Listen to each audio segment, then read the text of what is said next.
Good morning. In 2003, NASA sent up the last mission of the Space Shuttle Columbia, which contained one of the most perplexing and extraordinary and probably little-known experiments that has been sent up on space shuttles to date. This carried an experiment that was initially developed by my research partner at Johnson Space Center, Dr. Tom Goodwin. It was essentially set up here to take a model of bone stromal cells and prostate cancer cells and study the relationship and the metastatic potential with prostate cells and bone in a microgravity environment. And so Tom's laboratory, and in collaboration with ours, works on three-dimensional tissue biology models as disease analogs for human diseases. And so the goal was to send up this model into space and look at how this would behave in the space environment. So this is a rotating bioreactor containing this cell type. And it was sent into space for 16 days on the Columbia mission. So these are real-time synced images of the Earth-based prostate cancer cell bone stromal cell model. And this is a time-synced image with what was happening on the Columbia mission during flight. After only 5 days in space, tumor aggregates began to form that were about golf ball sized. And if we took this all the way out to its conclusion of the 16-day mission, we found that after 16 days, it aggregated into a single fist-sized tumor. This was extraordinary.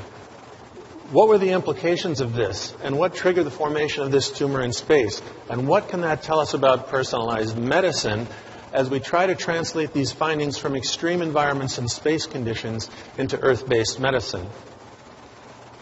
So the question is, was that radiation? Because we had no similar cellular changes in the Earth-based environment. Was it related to microgravity? Was it related to an absence of a geomagnetic field that we would typically find in the Earth-based environment? The thing is, we don't know. Because as you know, the Columbia mission burned up on re-entry.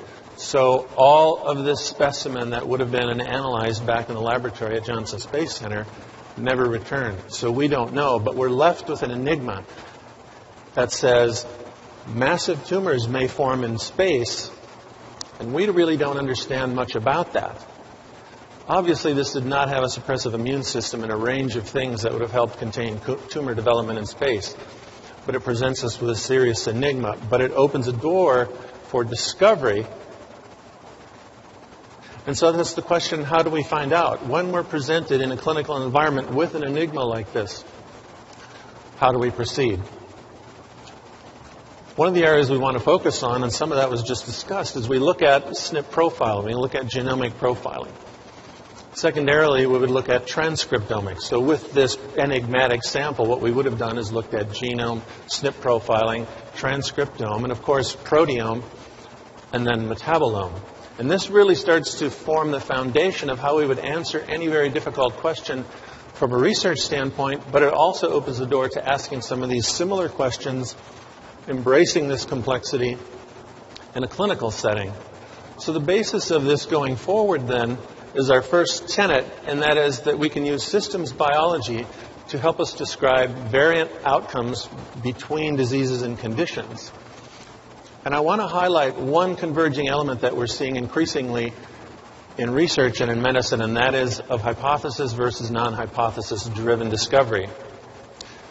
Much of medicine, and perhaps most, is hypothesis-driven, as it is within research.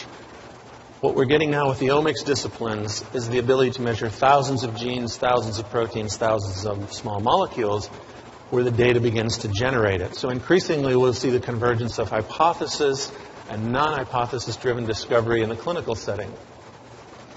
So then this moves to another phenomenon, and gradually what I want to get here is a concept and a core thread that's going to reside in this entire discussion of where personalized medicine may go.